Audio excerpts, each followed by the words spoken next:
चलो आज final account कर ही लेते हैं। और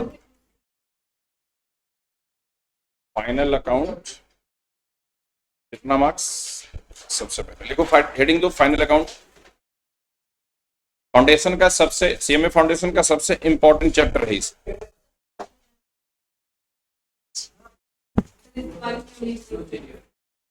हो जाता है, हो जाता है। अरे कुछ नहीं, इसीलिए तो मेरा घर पे नहीं रहते हैं। सीएमए फाउंडेशन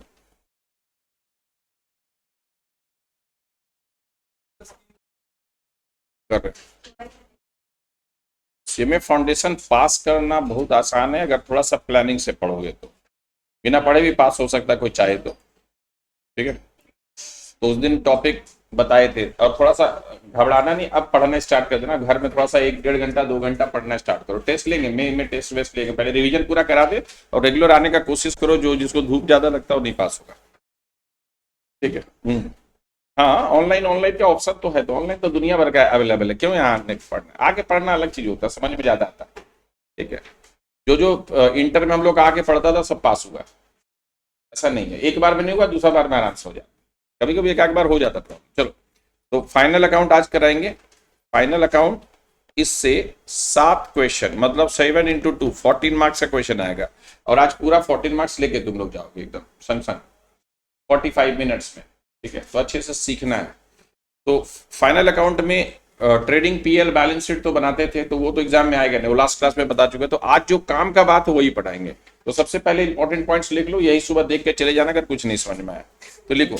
हाँ, फाइनल अकाउंट का पॉइंट्स लिखो, उसके बाद कॉन्सेप्ट बताएंगे। पहले लिखो लिखो PL account prepared on matching concept. PL account is prepared on matching concept. जो जो लिखा है बस इसी में से एमसीक्यू रहेगा। PL account is prepared on matching concept. PL account is prepared on matching concept.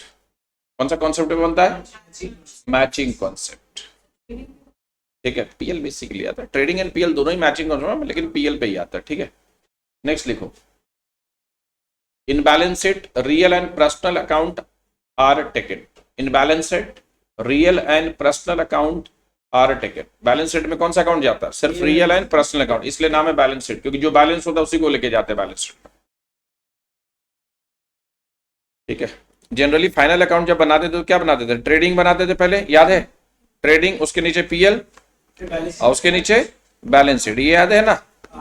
ये जो बनाते थे trading PL and balance sheet, 3 चीज बनाते थे। ट्रेडिंग से ग्रॉस प्रॉफिट निकलता था, पीएल से नेट प्रॉफिट, और नेट प्रॉफिट जो आता था वो क्या होता था? बैलेंस शीट में जाके कैपिटल में जाके ऐड करते थे और टैली हो जाता था। अगर टैली हो गया तो तुम्हारा सब सही है। तो जहां पे जहां पे बैलेंस शीट टैली हो गया और फाइनल अकाउंट कंप्लीट हो गया, इसका मतलब अकाउंटिंग साइकिल कंप्लीट हो गया। क्या?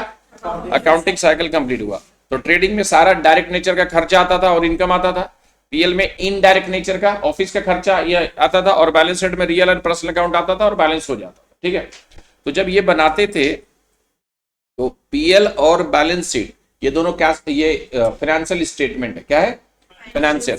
तो ये जो बनाते हैं वो क्या चीज, किसके हेल्प से बनाते थे? ट्रायल बैलेंस के हेल्प से। तो ट्रायल बैलेंस दिया रहता था, याद है? डेबिट क्रेडिट, जैसे यहाँ ओपनिंग स्टॉक, फिर परचेज, फिर सेल्स, ऐसा दिया रहता था सारा। और नीचे कुछ इंफॉर्मेशन दिया रहता था। इंफॉर्मेशन मतलब क्लोजिंग स्टॉक इतना, फिर पीवीडीडी इतना, ऐसा दिया रहता था। तो ये जो इंफॉर्मेशन 2 जगह जाता था और ये जो ट्रायल बैलेंस में वो 1 जगह जाता था। ट्रायल बैलेंस के हेल्प से बनाते, लास्ट क्लास कराए थे। तो अगर कोई आइटम ट्रायल बैलेंस में, कहा? ट्रायल बैलेंस में, तो लिखो if depreciation is in trial balance. If depreciation, अगर डेप्रिसिएशन ट्रायल बैलेंस में है, if depreciation is in trial balance, if depreciation is in trial balance, it is only debited in PL.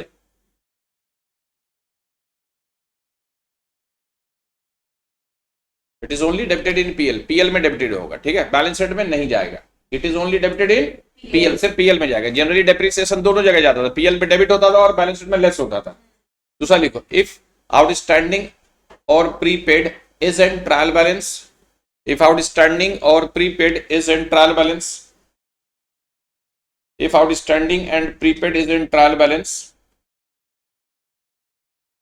Trial balance. if outstanding or prepaid is in trial balance, it is only taken to balance sheet। कहां जाएगा? सिर्फ balance sheet में। it is only taken to balance sheet। it is only taken to balance sheet। याद रहेगा? it is only taken to balance sheet।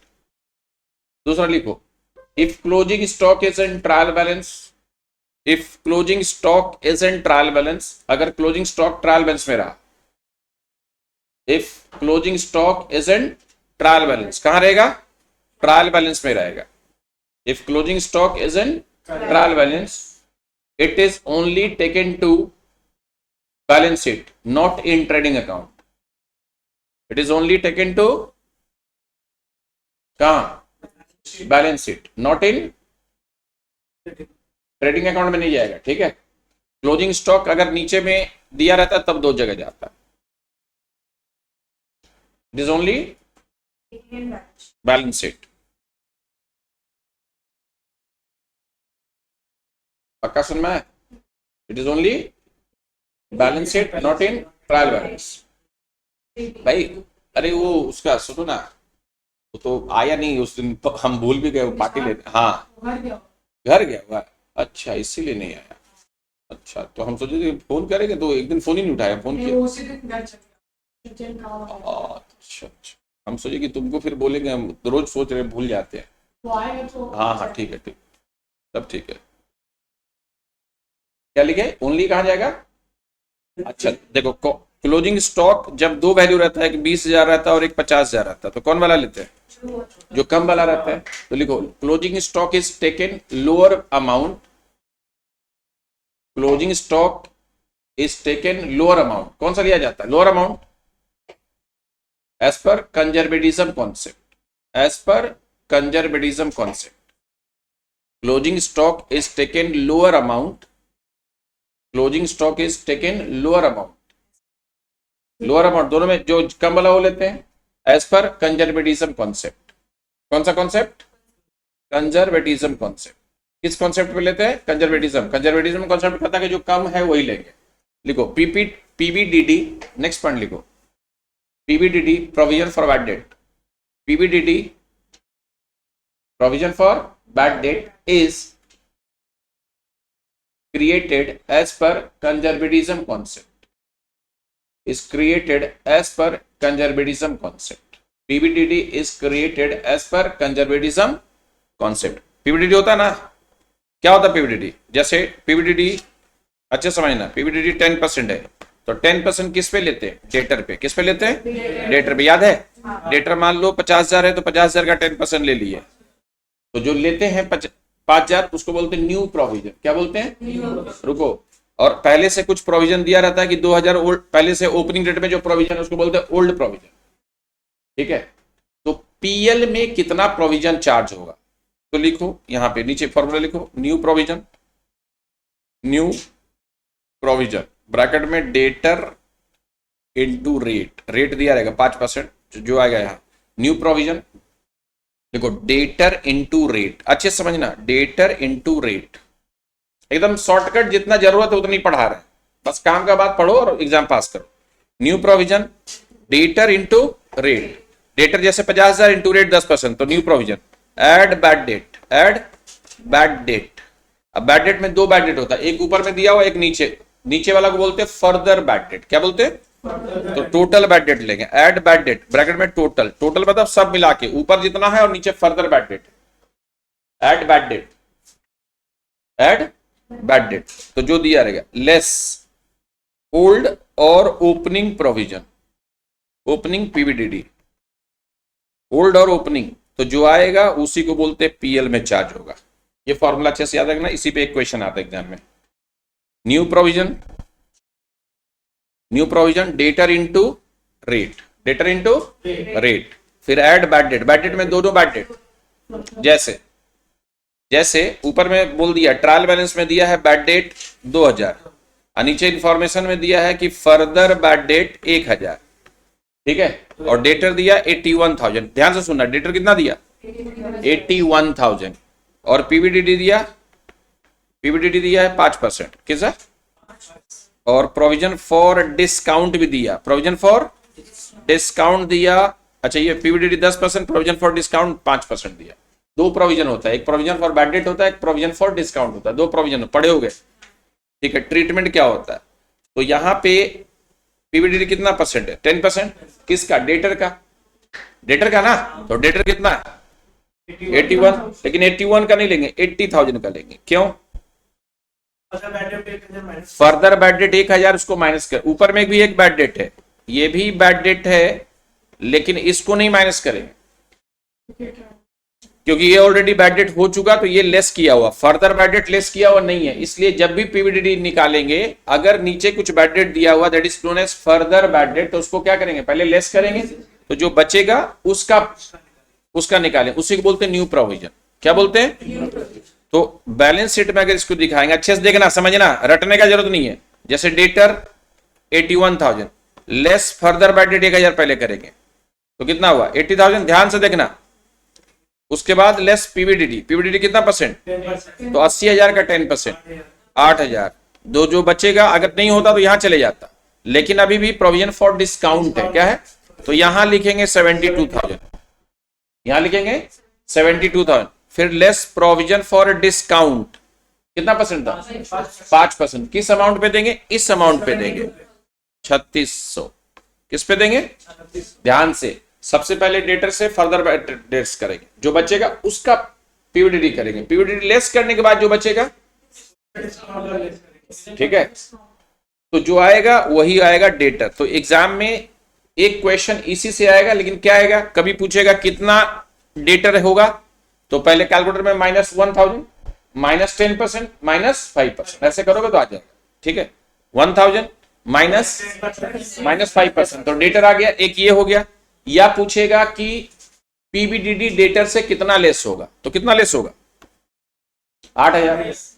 New पीवीडीडी less होता है debtor से। ऐसे पूछेगा कि पीवीडीडी डेटर से कितना लेस होगा, तो कौन सा लेस होगा? न्यू वाला। तो न्यू वाला कितना है? 8,000, ठीक है। ओल्ड वाला लेस नहीं होता, ठीक है। कभी पूछेगा कि पीएल में कितना अमाउंट जाएगा, तो कौन सा जाएगा? ये वाला। तो न्यू पीवीडीडी कितना था? 8,000, और बैड डेट कितना था? सब मिला के 3,000। कहां से दिखा? 3,000, 2,000 पहले और 1,000 बाद में।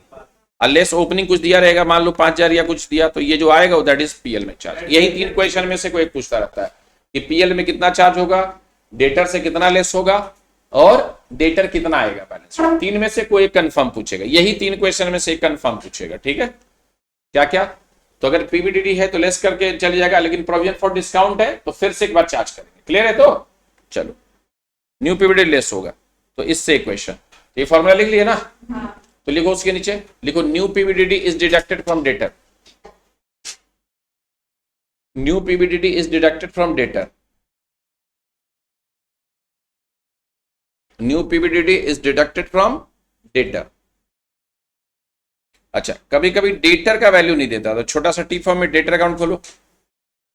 कभी कभी डेटर का अमाउंट नहीं देता, तो डेटर अमाउंट, डेटर अकाउंट खोलो इधर, छोटा सा 4 लाइन का। टी फॉर्म में हाथ से खींचो, डेटर अकाउंट खोलो। कभी कभी डेटर अमाउंट नहीं देता है, तो लिखो टू ओपनिंग डेटर, इधर ओपनिंग डेटर, इधर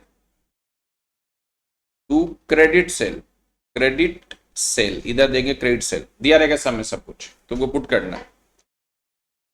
by cash collection from debtor, by cash collection from debtor,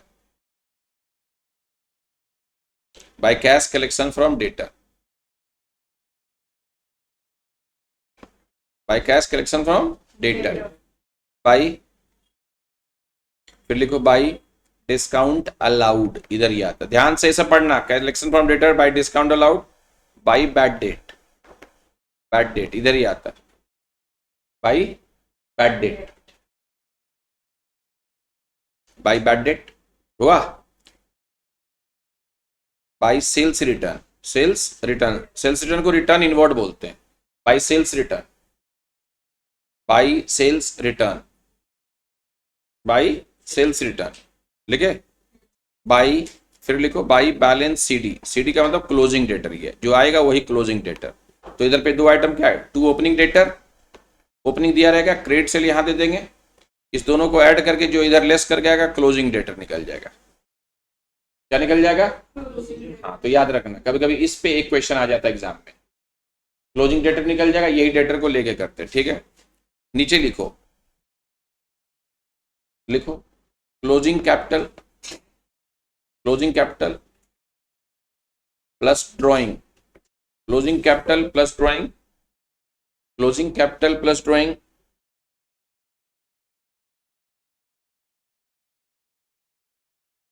closing capital plus drawing minus opening capital minus further capital, further माने new capital, further capital equals to profit, ऐसे formula लिखना। Closing capital plus drawing minus opening capital minus further capital equals to क्या आता है, इस पे एक question exam में आता है, closing capital plus drawing minus opening capital minus further capital. अच्छा, कहीं भी लोन नहीं, अगर सब में लोन दिया तो इग्नोर कर देंगे। क्या? फर्दर कैपिटल माने new capital introduce equal to क्या आता है, प्रॉफिट। कभी कभी प्रॉफिट दे दिया रहता है, कैपिटल निकालना, तो इसी इक्वेशन में पुट कर देना, निकल जाएगा। कभी कभी प्रॉफिट दे दिया रहेगा और बोलेगा ओपनिंग कैपिटल निकालो या क्लोजिंग कैपिटल निकालो, तो निकल जाएगा ना। तो अच्छे से याद रखना, बहुत इंपॉर्टेंट क्वेश्चन है, इस पे क्वेश्चन आता है। अब दूसरा परसेंटेज, क्लास 10 में सीखे होगे कि अगर 25% कॉस्ट पर है तो सेल्स प्राइस पे ये परसेंटेज कितना होगा, क्लास 10 में सीखे थे। ठीक है, तो उतना कुछ दिमाग पे जोड़ने है, यहां लिखो सीपी, यहां लिखो एसपी, और ये हमेशा याद रख, लिखो लिखो लिखो, सोचना बाद में, इस पे एक क्वेश्चन आता है एग्जाम में, CP and SP, CP and cost price और सेलिंग प्राइस। कुछ कुछ बात एकदम अच्छे से याद रखना, अगर सीपी पे 25% है तो वही परसेंटेज एसपी पे कितना हो जाता है, 20%। याद रखना बस तुमको, अगर सीपी पे 25% है तो एसपी पे कितना होता है, 20%। कैसे होता है बाद में बताएंगे। ठीक है, डिटेल में अभी नहीं पढ़ना, बाद में पढ़ना है, पहले भी पढ़ा चुके इसको। परसेंटेज याद रखना, सीपी में हमेशा ज्यादा होता है। अगर इस पे 33 है तो इस पे 25%, इस पे अगर 50% है तो इस पे 33 ये याद रखना, परसेंटेज कम आता है। सीपी अगर इस पे 25% है तो इस पे 20%, इस पे 33 तो इस पे 25%, इस पे 50% है तो इस पे 33 याद रहेगा। और अगर इस पे 20% है तो इस पे 16 याद रखो, और 1/6 भी बोलते हैं, 33 को 1/3 बोलते हैं, 1/3 33% को 1/3 बोलते हैं। तो अगर इस पे 25 है तो इस पे कितना होगा, याद रखोगे एसपी पे कम होता है। ठीक है, सेलिंग प्राइस पे, इसी को बोलते हैं मार्जिन। क्या बोलते हैं, मार्जिन। जब भी मार्जिन का बात हो तो परसेंटेज ऑफ प्रॉफिट होता है ऑन सेलिंग प्राइस, पूरा नाम है ग्रॉस प्रॉफिट मार्जिन, लेकिन कोई भी ग्रॉस प्रॉफिट मार्जिन नहीं बोलता, सिर्फ मार्जिन बोलते हैं। तो परसेंटेज याद रहेगा, सीपी पे 25% तो एसपी पे कितना, 20%। परसेंटेज याद, इस पे एक क्वेश्चन एग्जाम में आएगा, लेकिन ना एक क्वेश्चन इसी पे आता है। अब दूसरा क्वेश्चन लिखो, लिखो COGS इक्वल्स टू, लिखो, इस पे एक क्वेश्चन आता है जो भी हम करवा रहे हैं। COGS, पहले कॉन्सेप्ट समझो फिर सम करवाएंगे। COGS इक्वल्स टू, लिखो ओपनिंग स्टॉक प्लस परचेस। अच्छा, परचेस जब भी लेंगे तो नेट लेते हैं, रिटर्न लेस करके जो आता है वो लेते हैं परचेस। परचेस से रिटर्न लेस करके जो आता है वही नेट परचेस बोलते हैं, नेट परचेस लेते हैं। जब भी परचेस लेते हैं तो नेट परचेस, नेट परचेस मतलब जैसे 50,000 का परचेज है, 2,000 रिटर्न आ गया तो 48,000 लेंगे, नेट परचेज लेंगे, नेट सेल्स लेते हैं।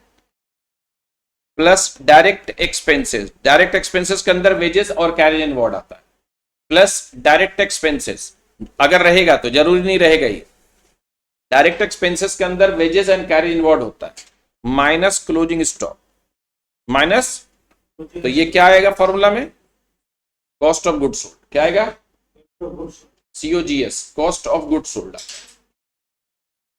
क्या आता है, कॉस्ट ऑफ गुड्स सोल्ड। सब धुरंधर है पढ़ने में, लेकिन रिवीजन करा रहे, आ नहीं रहे। जो आज काम आया तुम लोग 14 नंबर का, तुम लोग हो जाएगा, अभी हो जाएगा, बहुत लगेगा तो 1 घंटा लगेगा। तो opening stock plus purchase plus direct का 2 पार्ट है, क्या है, direct wages and carriage inward, minus closing stock. क्या, क्लोजिंग स्टॉक।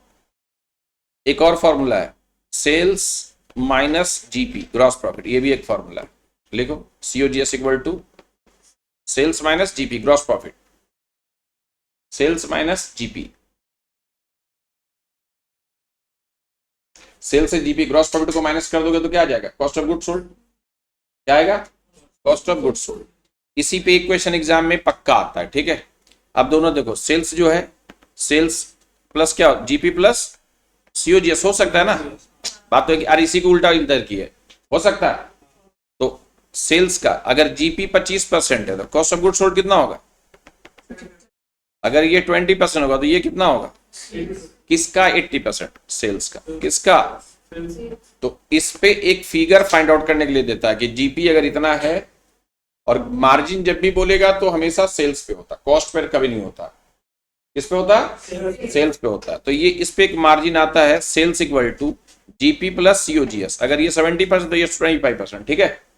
अब मान लो एग्जाम्पल सुनना है, मान लो 50,000 जीपी है, जीपी 50,000 है, जीपी 50,000 है, और बोला जीपी मार्जिन, जीपी मार्जिन 25% है, क्या है, तो सेल्स कितना होगा, तो ये जीपी कितना के बराबर है 25, तो कितना 50,000 डिवाइड बाई 25 इंटू 100 सेल्स है। अगर सीओजीएस बोलेगा तो 50,000 बाई 25 इंटू 75, कहां से है 75, दोनों मिला के कितना 100 होता है ना। तो अगर जीपी 25 है तो सीओजीएस कितना 75, 75%, अभी भी बोले था ना। ये देखो देखो, अगर जीपी 25% है तो सीओजीएस कितना होगा 75% होगा, तो दोनों मिला के 100, सेल्स 100 होता है, तो जो भी निकालने बोलेगा, जो फिगर देगा, अमाउंट देगा, उसी का परसेंटेज से डिवाइड करेंगे इनटू जिसका निकालना है, सिंपल सा बात है। इस पे क्वेश्चन आता है एग्जाम में, इस पे एक क्वेश्चन आता है। नेक्स्ट लिखो, लिखो for bad debt recovery, next लिखो for bad debt recovery, for bad debt recovery, for bad debt recovery लिखो, फॉर बैड डेट रिकवरी लिखो, cash account debit to bad debt recovery, cash account debit to bad debt recovery. जब भी bad debt recovery होगा तो क्या होगा entry, cash account debit to bad debt recovery. तो bad debt recovery क्या होता है, क्रेडिट होता है पीएल में, बैड डेट रिकवरी क्या होता है, इनकम है ना, बैड डेट रिकवरी होता है, डेटर वेटर नहीं करते, ठीक है, डेटर वेटर नहीं करते। इसी में से 7 क्वेश्चन एग्जाम में जितना लिखवाए, कॉन्सेप्ट यही रहेगा। कितना पॉइंट हुआ,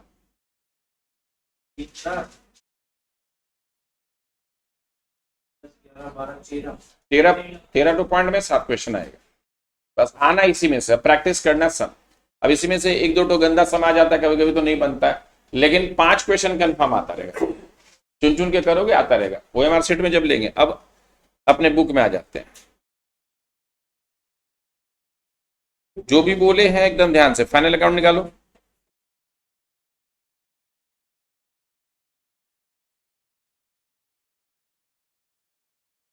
कितना number page final 10,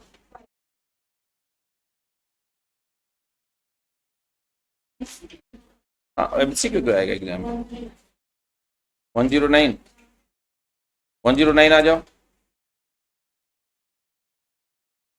last day जो कराए वो बस इंटरमीडिएट के लिए कराए थे।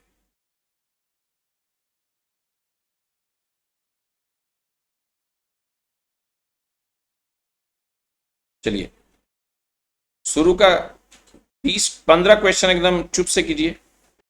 अच्छा एक दो और एक इंपॉर्टेंट पॉइंट है, लिखो, लिखो contingent liability, contingent liability is shown in footnote, contingent liability is shown in footnote.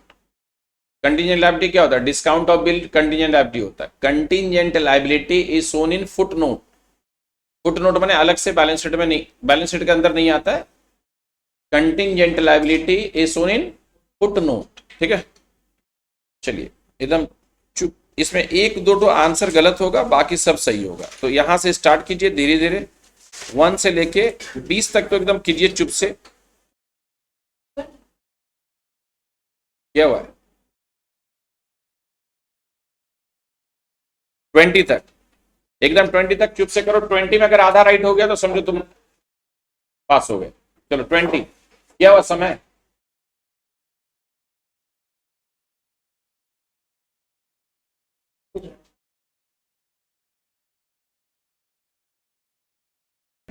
चलो अब एमसीक्यू सॉल्व करते। 20 क्वेश्चन करने के लिए दिए थे।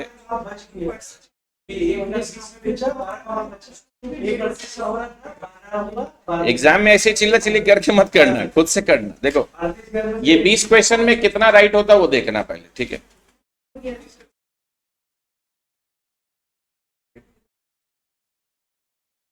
बीस क्वेश्चन में कितना, पहला कैलकुलेट एक एक एमसी, जो मेरा करीब 50 या 60 क्वेश्चन है, इसमें कितना है, उसी के अंदर से ही क्वेश्चन आएगा।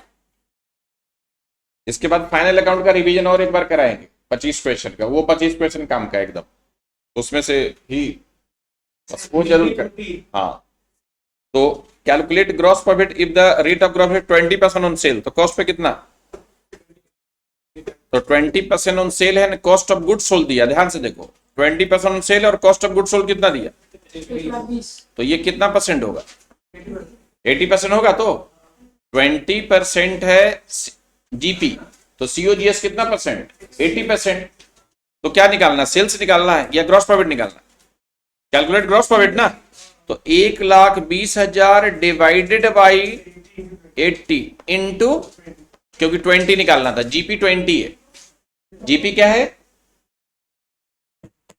जीपी क्या है, 20 है। तो नहीं समझे, यहां देखो 1,20,000 डिवाइडेड बाई 80, डिवाइड बाई 80 कहां से, 20% जीपी है तो सीओजीएस कितना 80% होगा, डिवाइड बाई 80 इंटू जो निकालना उसी से, अगर सेल्स निकालना तो इंटू 100, ठीक है। कितना आ रहा, कितना आ रहा, 30। Okay, prepaid rent is shown as क्या, करंट एसेट्स। करंट एसेट्स में prepaid rent current assets, outstanding. अच्छा, opening stock this, purchase this, direct expenses this, indirect expenses this, closing stock this. Cost of goods sold का formula आता है ना, क्या आता है, opening plus purchase plus direct expenses minus closing stock करके कितना आ रहा है, ठीक है। Company wishes to earn 20% profit margin on selling, तो कॉस्ट पे 25। If closing stock appear in trial balance, then it appear in only balance sheet होता है। अगर ट्रायल बैलेंस तो लिखवा दिए line. Sale of scrap of raw, अच्छा एक नहीं लिखाए थे, वहां लिख दो, इंपॉर्टेंट भूल गए थे, लिखो वहां पे जाके इंपॉर्टेंट पॉइंट्स में लिखो। लिखो in manufacturing account be find out cost of manufacture good. In manufacturing account be find out cost of manufacture good. In manufacturing account, we find out cost of manufacture goods. In manufacturing account, we find out cost of manufacture goods. ठीक है, manufacturing account से क्या पता चलता है। और inventory 3 type का होता है, raw material, WIP, finish goods. क्या 3 चीज का होता है, ये भी याद रखना, बहुत इंपॉर्टेंट बात। हाँ, इन्वेंट्री में 3 चीज आता है, raw material, WIP। Okay, sale of scrap of raw material appear in trial balance shown in the credit side of, कहां, PL account. Bonus given to employees recorded in किसमें, PL. Opening stock this, closing stock this, purchase less return, return. Gross profit margin 20%, तो sales of the company. तो जैसे ये question आया, इस question में सबसे पहला काम करना सीओजीएस निकालना। क्या, तो सीओजीएस क्या होगा, this plus this minus this, this plus this minus this करके कितना आया, 1,07,000 divided by 80 into 100 divide by 80। क्यों, 20% जीपी है ना, तो सीओजीएस कितना 80%, सीओजीएस कितना 80% ना, कन्या समझ में आया तुमको। डिवाइड बाई 80 इंटू 100, जो निकालना उसी से इंटू 100, ठीक है। तो कितना आ रहा है, 1,33,7,000। ठीक है, सीओजीएस निकाल के डिवाइड बाय 80 कर देंगे, ये सब कैलकुलेटर पे करना एग्जाम में। अच्छा, capital introduce in the beginning of the Ram इतना, फर्दर कैपिटल इतना, ड्राइंग इतना पर मंथ है, इंटू 12 कर देना। 200 रुपया पर मंथ है तो इंटू क्या कर दें 12। क्लोजिंग कैपिटल इतना, अमाउंट ऑफ प्रॉफिट, इसका फॉर्मूला लिखाए थे, तो प्रॉफिट इक्वल्स टू क्या फॉर्मूला होता है, closing plus drawing minus, drawing annual होगा, 200 इंटू 12 कर लेना, माइनस ओपनिंग माइनस फर्दर, तो जो आएगा प्रॉफिट कितना 15,000। Provision are appropriation of profit, charge of profit, क्या चार्ज ऑफ प्रॉफिट, ठीक है। प्रॉफिट के में चार्ज करते हैं, पीएल में जो भी आता है चार्ज ऑफ प्रॉफिट। अच्छा 11 नंबर, सन्ड्री डेटर ऑन 31 मार्च इतना था, फर्दर बैड डेट इतना है, प्रोविजन फॉर डाउटफुल डेट्स कितना percent 5%, and provision for discount 2%, amount of provision for discount calculator है, उठाओ कैलकुलेटर उठाओ, लिखो डेटर का अमाउंट लिखो 55,200, 55,200। डेटर निकालना बोला ना, प्रोविजन फॉर डिस्काउंट बोला है ना, तो कैलकुलेटर से पहले 55,200 माइनस 200 करो फर्दर बैड डेट, फिर -5% करो, -5% इंटू 2%, शॉर्टकट है ये। कितना आया? अगर डेटर निकालने बोलता तो -2% करते, अगर डेटर निकालने बोलता तो -2%। हाँ उसमें जीरो का इधर उधर होगा, देखो पहला वाला देखो ये है 045 होगा, देखो वो जीरो का गड़बड़ी है, कितना 11 नंबर में 1045 है, यही आ रहा है ना, हाँ यही गड़बड़ी हुआ। शुभम को 3 साल से बोल रहे चेंज करने, 3 साल से।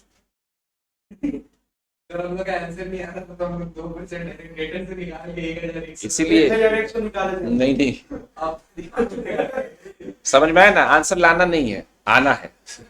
कैसे निकलता है? अगर डेटर निकालने बोलता तो पहले फर्दर बैड, अभी सिखाया था इसी कॉन्सेप्ट, -5% -2%। अगर लेकिन प्रोविजन फॉर डिस्काउंट निकालना तो माइनस पीवीडीडी इंटू 2%। ध्यान रखना ये शॉर्टकट में आ जाता है एग्जाम में। थोड़ा सा कोशिश करना बॉडी अपना ले आने के लिए, जब भी कोई क्लास हो तो 2-2 क्लास एक ही बार कराएंगे तो आने जाने का टाइम बच जाएगा, ठीक है, क्योंकि एग्जाम तो चारों एक ही साथ होगा, तो अब ये भी नहीं हो सकता एक दिन में 2 क्लास, एक ही दिन में चारों पेपर होगा, तो क्या पड़ेगा, क्या तो कॉन्सेप्ट ही क्लियर रहना चाहिए बस। अच्छा ए सेल गुड्स कॉस्टिंग कितना percent 33 above cost, his sales were कितना 10,20,000। बहुत इंपॉर्टेंट क्वेश्चन है ये, सीपीटी का फेवरेट क्वेश्चन हुआ करता था जब सीए फाउंडेशन में सीपीटी था ना, तो फेवरेट क्वेश्चन था, और सीएमए का भी फेवरेट क्वेश्चन है यही वाला क्वेश्चन। 33 अबव कॉस्ट, जब भी 33 1/3 तो 1/3 ले लेना, क्या ले लेना, हिज सेल्स कितना इतना है during the year, however he sold damage goods इतना बेचा है, जिसका कॉस्ट कितना था, और सेल इंक्लूड इतना, सेल इज इंक्लूडेड रुपीज कितना 10 लाख। अच्छा अमाउंट ऑफ ग्रॉस प्रॉफिट यही बोला ना, तो कितना होगा amount of gross profit, answer आया तुम लोग का 2,50,000। चलो सबसे पहले 10,20,000 है, उसमें से 20,000 माइनस करो, माइनस किया क्यों, 20,000 उसको बोलते पुअर सेलिंग गुड्स, क्या जो खराब गुड्स बिका ना, तो 20,000 माइनस किया कितना पड़ा 10 लाख। 10 लाख का 25% निकालो जीपी, 25%। क्यों 25% निकालेंगे, क्यों 25% निकालेंगे, क्योंकि कॉस्ट पे दिया है और जीपी हमेशा सेल्स पे निकाला जाता है, कॉस्ट पे वो याद है फॉर्मूला भी बताए थे, कॉस्ट पे 33 1/3%, तो सेल्स पे कितना परसेंट 25% होगा पक्का, तो 25% निकल गया, क्योंकि ये 33% ऑन कॉस्ट है ना, तो कॉस्ट पे नहीं चाहिए सेल्स पे चाहिए। 25% 2.5 लाख आया, अब 2.5 लाख में लॉस कितना हुआ यहाँ, वो भी माइनस कर दो, एबनॉर्मल लॉस जो हुआ 10,000 तो 2,40,000 होगा, ठीक है, क्यों होगा समझ में, ऐसे तो 2.5 लाख होना चाहिए था, लेकिन 10,000 वो भी तो लॉस माइनस करेंगे। 30,000 का माल कितना में बेचा था 20,000, तो वो भी लॉस को माइनस कर देंगे, ऐसे 2.5 लाख होना चाहिए था। तो इसमें समझ में आया poor selling goods, poor selling goods अगर जब भी रहेगा तो उसको क्या करेंगे, 2 टाइप का, नॉर्मल सेलिंग पुअर सेलिंग होता है, पुअर सेलिंग गुड्स को हटा देंगे। कभी कभी दुकान के सामने देखा है 50 रुपया में वो कुछ टॉप बेचता रहता है या कुछ लटका के, पुअर सेलिंग गुड्स है, बस 15 दिन लेके पहन लो नहीं तो फट जाएगा। तो गिल्स पर मॉर्निंग तो उसके उसको जो यहाँ में बहुत सारा पीजी में रहता है ना बच्चे लोग, वो उधर से खरीदता है, हम खरीदते देखे हैं बहुत बार, तो और घर में बिल बना के भेजा, कपड़ा लिया 5,000 रुपया लगा और 200 रुपया में ले लिया खर्चा, तो उसका बढ़ा हुआ ना, सबका इधर उधर घूमने का खर्चा, मनी स्क्वायर जाने के, तो घर वाला भेजता नहीं वहां से। हाँ मनी स्क्वायर बड़ा पाओ, बहुत सारा देखोगे बच्चा को जो पीजी में रहता है वो चाय दुकान में दिन भर मिलेगा, पढ़ने आया है, पढ़ाई लिखाई तो होता नहीं, उधर से सेटिंग हो गया था दोनों का, चलो चलो ठीक है, ग्रेस पार्क में बैठेंगे, क्या लेके आए अभी तो रात में 10 बजे के बाद तुम इधर आओगे तो क्या ही बोले। हम रहे हैं सर, हो रहे हो। रहे मतलब रुके हैं वो सर। देखिए एक दिन हम गलती से चाबी भूल के चले गए, कोई एसी बंद करना भूल गए, तो हम 10:30 बजे आए थे। मेरा घर बगल में, ज्यादा दूर में नहीं है, तो बंद करने आए वापस से। वो दो है, एक तो सुबह आता है, चाचा को देखे होगे खोलते हुए, नहीं देखो तुम लोग लेट से आते हो ना, अंकल एक तो खोलते हैं सुबह 9 बजे, 9 से 11 का अलग रहता है, वो स्टाफ अलग है। शुभम का टाइम है 11 बजे से, ये ऑफिस देखता है, तो 2 स्टाफ है, ठीक है। तो दोनों ही भूल गया था उस दिन बंद करना, तो हम फिर आए 10:30 बजे, तो आके बंद किए, तो देखे Greece park is not Greece park, ठीक है। अरे बाप रे गजब। आगे जब भी यही पे आप लोग लाके तो बैठना। नहीं, तुमको पढ़ने लाए हैं, बैठने नहीं लाए। चलो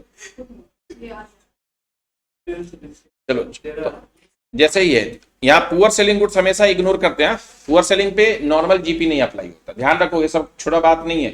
पुअर सेलिंग गुड्स पे नॉर्मल जीपी नहीं अप्लाई होता। अच्छा, bill receivable discounted but not due till date will be shown as, कहाँ, फुटनोट, क्योंकि वो कंटिंजेंट लायबिलिटी होता है। क्या होता है? हाँ, क्योंकि अभी भी पैसा मिलने का चांसेस नहीं है, पैसा मिलने का चांस नहीं का बहुत ज्यादा नहीं है, इसलिए। अच्छा, bad debt 3000, provision for bad date इतना है, और डिजायर मेक प्रोविजन कितना 4000 at the end of the year, तो इसको बोलते हैं न्यू प्रोविजन। क्या? ये है ओल्ड प्रोविजन, ये है बैड डेट। तो अमाउंट पीएल में कितना जाएगा? क्या फॉर्मूला बताए थे? क्या फॉर्मूला बताए थे? New provision plus bad debt minus old provision, new provision plus bad debt minus old provision, new provision plus bad debt minus old provision. तो this plus this minus this, नहीं sorry, 4000, 3000, 7000 minus 3500 आएगा, 3500 आएगा। गलत हो गया ना? New plus bad debt less old provision, ठीक है। 15, provision for bad debt is made by crediting, कहां पे? Provision for bad debt is made by crediting, कहां क्रेडिट करते हैं? PVD, crediting.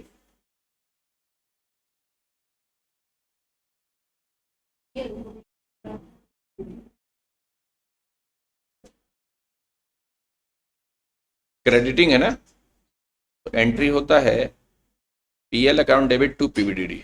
हाँ ठीक है, पीवीडीडी ठीक है, पीवीडीडी में करते हैं। अच्छा, 16, a firm purchase goods 90,000 spend, ये जो अमाउंट है यहाँ पे 60,000 की जगह 6,000 है, थोड़ा सा करेक्शन कर लो, 60,000 की जगह 6,000 है,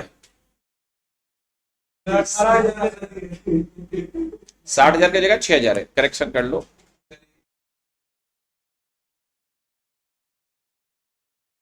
A firm purchase goods 90,000 and spent 6,000 on freight, तो इसको भी ऐड कर देंगे। 90,000 और 6,000 कितना हुआ? कितना हुआ?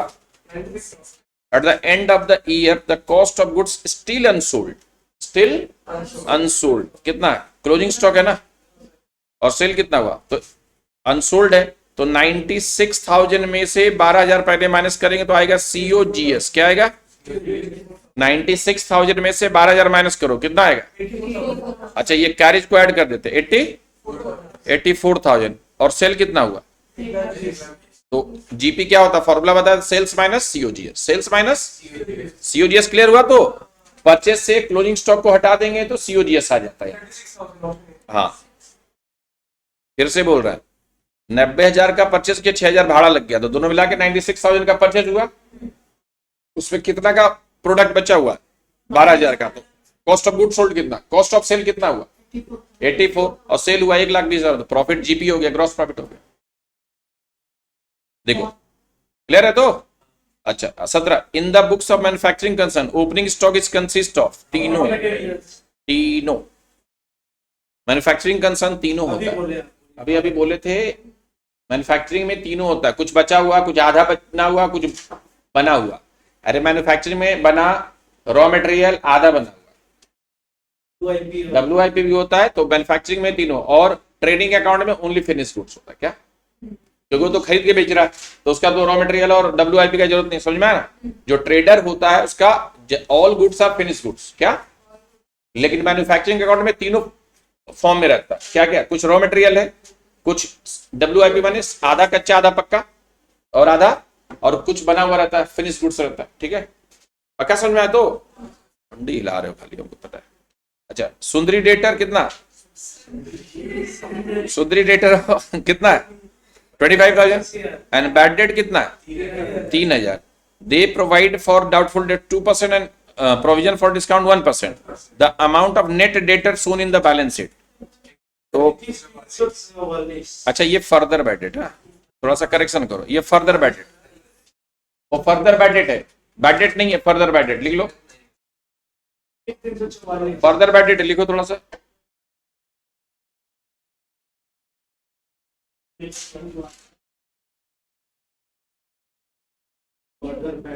हाँ, फर्दर बैड डेट है वो लिखो, वो फर्दर बैड डेट है। तो 3,000 25,000 में से 3,000 पहले फर्दर बैड डेट माइनस करो, कैलकुलेटर उठाओ, माइनस किए, फिर -2% -1%, 21। ये further bad date, further bad debt minus होता है, बताए थे। नॉर्मल बैड डेट रहता तो माइनस नहीं होता, ये फर्दर बैड डेट है। अगर नॉर्मल बैड डेट रहता तो माइनस नहीं करते, सिर्फ PVDD और प्रोविजन फॉर डिस्काउंट माइनस करते। 19 opening stock, opening stock 5,000, purchase 15,000, direct expenses 2,000, cost of goods sold कितना होगा? तो ओपनिंग स्टॉक कितना है 5,000, परचेस दिस, डायरेक्ट एक्सपेंस तो दिस प्लस दिस, ठीक है। क्लोजिंग स्टॉक है नहीं तो हो जाएगा, कितना रहा?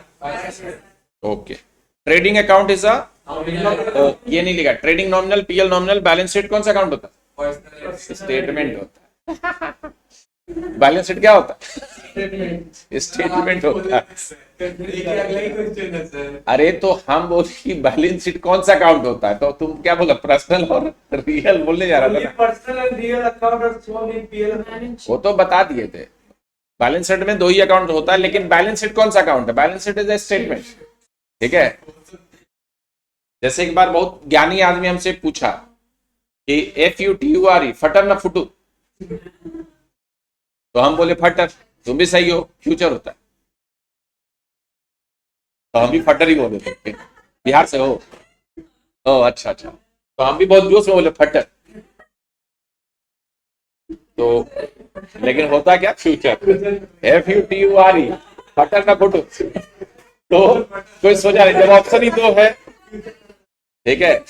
तो ये मेरी पूजनीय पत्नी पूछी थी हमसे, ठीक है, कि फटर ना फुटू, तो हम बोले तो दोनों सोचे, बोला यही दोनों ऑप्शन है। और हमसे बड़ा स्कूल में पढ़ा था, तो और हमको यकीन हुआ, आई एम फ्रॉम सरकारी, ठीक है। तो सरकारी वाला स्कूल नाम सुने होगे तुम, एक स्कूल है मौलाली के पास,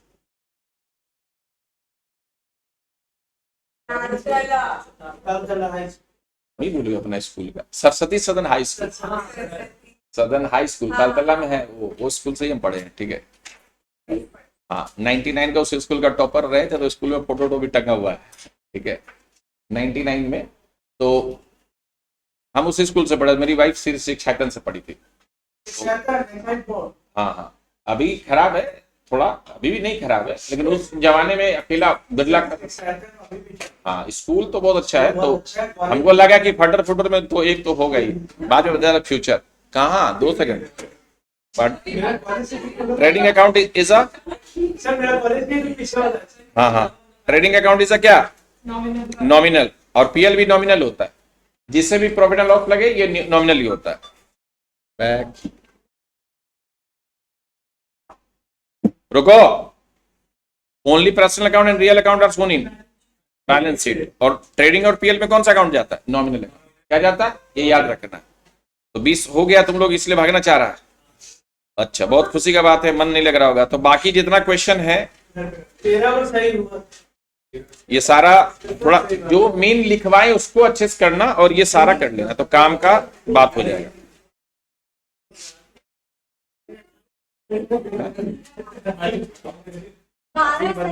12 सही है, तुम्हारा कितना सही हुआ? तेरा सर मैंने 12 किया, 12 इसके ना 12 क्यों किया? पीछे 12 में तुम्हारा कितना? वही बात नहीं। राइट कितना गया? तेरा कितना राइट गया? 14 राइट होती है। तो पढ़ने का भी जरूरत नहीं, सिर्फ पास। अब कॉन्फिडेंस थोड़ा थोड़ा आ रहा है, मैथ्स में भी आ जाएगा। हम जो देंगे 25 में, अरे क्वेश्चन देंगे तो होगा। एक बार किया हुआ ना, जब दोबारा करेगा तो समझ में आएगा।